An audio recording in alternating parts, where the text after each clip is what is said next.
Hi, hello, welcome back to another video. If you are new here, welcome. My name's Alexi, and on my channel, I like to teach you how to live a happier and healthier lifestyle. And today, I want to show you the wall slide. I have purposefully not stretched today for this occasion. Just because I want to show you what I look like before stretching and after stretching, so you can kind of see the magic happen right in front of your eyes. I tend to have a tight upper body, so that's what we will be addressing today. You're gonna get to see my tightness and my imbalances, and if you want to try this at home, all you need is a wall. And then I'm gonna show you what I do to get better positioning on the wall, and we're gonna go from there. The wall slide is something that I typically do with new clients coming in to see me, and this is just because it helps me address where they have tightness or maybe imbalances within the body, and it just gives me an insight into them individually and more specifically as a client, and maybe what we need to work on within a program. But I also prescribe it to my clients to do as just like a routine or an exercise or mobility type move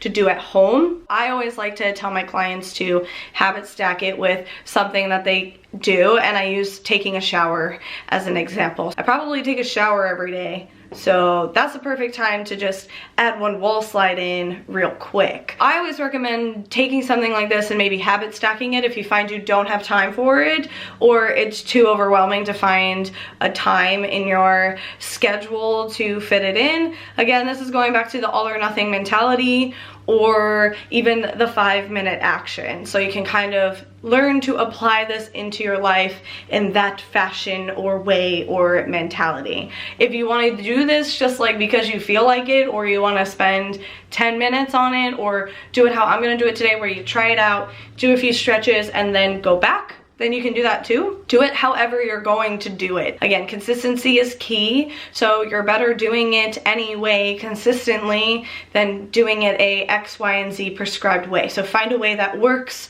for you. But I would recommend doing this if you sit at your desk all day, or you find that you have shoulder pain, or you're in this very rounded position, even if you just want to work on your posture. So without rambling too much, I am very tight. Yesterday was a training day, today is a rest day. Typically for me, on my rest days, I focus on doing stuff like this and just my overall mobility. So we're also gonna do this. I want you to really be able to see what's going on. So we're gonna ponytail it up. The further my feet are away from the wall, the easier this is gonna be.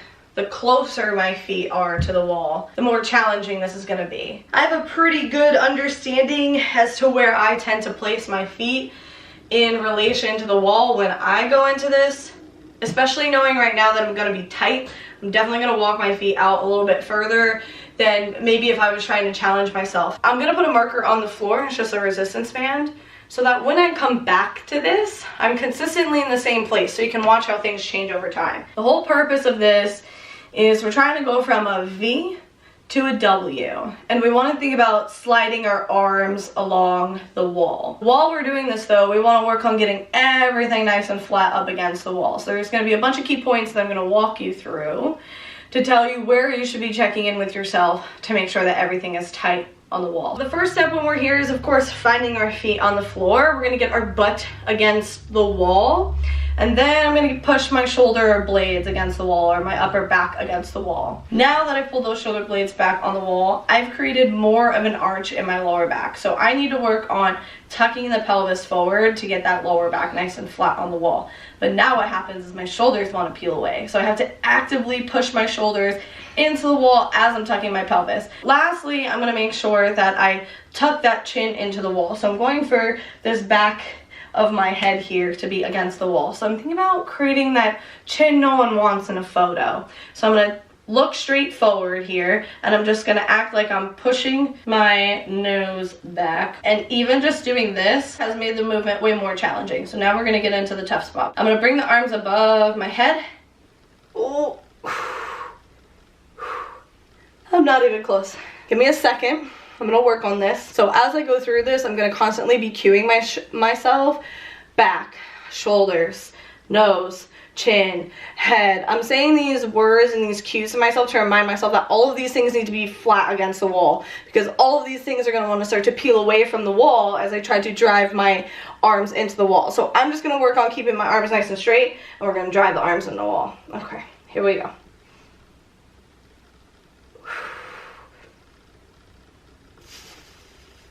I'm wanting to break here, so my arms are wanting to break, so I want to straighten up. Oh my goodness. Once I'm able to get in this V, and if your arms are away from the wall, that's totally okay too. You can still go through this while your arms are away from the wall. You're just constantly thinking about applying pressure back and trying to get the arms as close to the wall as you can. So once I'm in the straight position, I'm going to slowly slide my arms down. And as I'm doing this, I'm still thinking about keeping the nose tucked, keeping the shoulders flat on the wall, keeping the lower back flat on the wall. I'm coming down as far as I can. I feel a pull in this side of my neck, and this shoulder is significantly more rounded forward than my right. And then coming back up to the top. Right here, my right side is on the wall. This left side is really challenging, and the shoulder wants to start to round forward. So if I try to pull my shoulder back, it's very challenging. I kind of got it. Okay. Oh man. I actually habit stack this stretch when I'm brushing my teeth. My left side is my non-dominant side, so I brush my teeth with my right side, so I can still do this very easily while I brush my teeth. That's my no excuse for getting it done for myself, is I habit stack it while I'm brushing my teeth. I'm gonna stretch my pec a little bit because this is the side that I know that this pec is tight. I'm just gonna do like a pec stretch here. So I'm trying to keep my arm nice and locked out, and I don't want my shoulder to raise by my ear.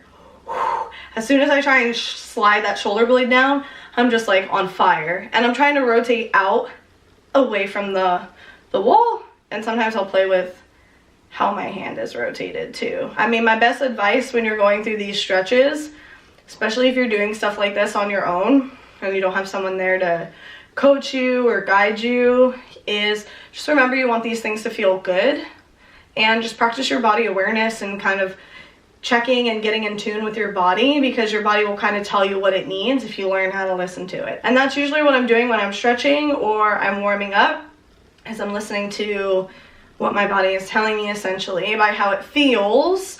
But it's very easy to miss that if you just like go through the motions, or sometimes if I'm watching like YouTube or something, I'll completely disregard what's actually happening and what I'm feeling in my body because I'm like distracted or doing something else. So yeah, and you want to breathe. Right now I'm okay, but I know in some other things I'm gonna need to remind myself to breathe. If you watched my warm-up video, then you saw my child's pose, but we're gonna do some child's pose real quick. I have a lot of lat tightness and shoulder tightness, so this is always something that I personally do that helps me a lot. I am getting into like an extended tabletop position, so my hands are in front of the body, sinking the hips back, and I'm trying to keep the arms really nice and locked out here, so I don't want to break at the elbows, and I want to try and sink my hips back as much as I can. I like to rock into one side over the other, so I'm just rocking side to side, checking in with my shoulders and my lats. When I'm doing my child's pose, I'm really thinking about reaching my fingertips as far as I can in front of me, and then I'm going to flip my palms over just to target my lats a little bit more. Whoo-wee, this always gets me good. Trying to keep those arms locked out, elbows locked out, trying not to bend at the elbows. And I'm thinking about exhaling, relaxing, sinking into it, all of that kind of fun stuff. I'm also going to do a thread the needle real quick, so that's also in the tabletop position. And the key is I want to keep my hips really still, so you'll see when I reach to my left more specifically, my hips are going to want to shift. My mid back gets really tight, so this helps me a little bit. Lats too. Ooh, we just had some nice cracks. Ooh, just had another crack. So my hips want to jut out this way, and I'm trying to keep them here. I told you I haven't stretched yet today. I saved it for this moment. Oh, it feels so good. Okay, then I'm going to come back up, and I'm going to go to the other side. Let's see if we can hear some cracks.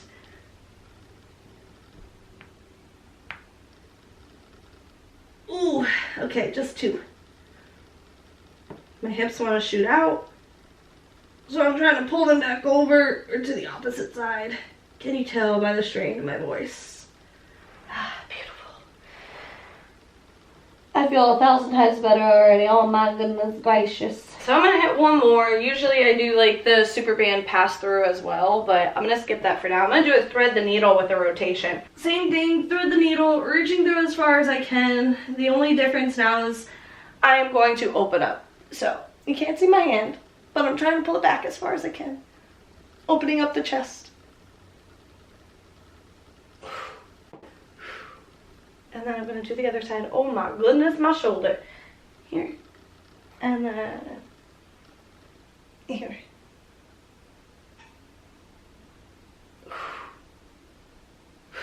Okay, we're gonna see how those few stretches have now made my wall slide maybe just a little bit better. Give you the side angle, because you know, that's where the truth is told. You can see everything that's happening when I see from the side. Put my feet in the same spot as before. Tuck the pelvis. Shoulders, way easier already. Chin tucked. Alright, moment of truth. Oh, look at that ease. Oh, we're on the wall.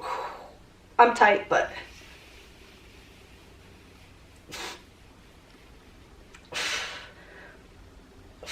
Can you see? Hell yeah. Look at that left hand. Shoulders coming up still a little bit, but... Ease. Ease. You know how to do the wall slide. You know how to habit stack it. Now you know how to stretch to make the wall slide easier. Next time you have a bare wall and you have 5 minutes, try this out. Remember to modify the movement in any way that you need to. So even if you can't bring the arms above the head, maybe you're just working on the shoulders or the pelvis or the chin tuck. Find yourself and meet yourself with where you're at, and then progressively make it more challenging. I can do it because I've practiced it 1,000 times and it's a standard that I set for myself. I also use it for myself as a way to know what's going on, how tight am I, how am I feeling, and just by doing that in like those 5 minutes of stretches, I feel way better. That's also a plus as well, is now I just get to carry on the rest of my day just feeling a little bit better. Even if you're just sitting around working all day and you need a little 5-minute break, try practicing your wall slide and see if it just makes you feel more loosey-goosey and better and more mobile, and see if you feel better. If you have shoulder pain, try doing this consistently and regularly, see if that helps. Give this a try if you're just trying to improve your overall mobility, or if you want to evaluate where you're at and if you have some upper body immobility or tightness as well. But you can do this and practice this instead of practicing the stretches, and you'll get better over time just by practicing this itself. If you like the movement videos, if you want to learn how to improve your mobility and your flexibility and how to get better at things like this, and don't forget to smash the thumbs up button. Let me know what you want to see next in the comments down below, and until next time, I'll see you next week. Bye.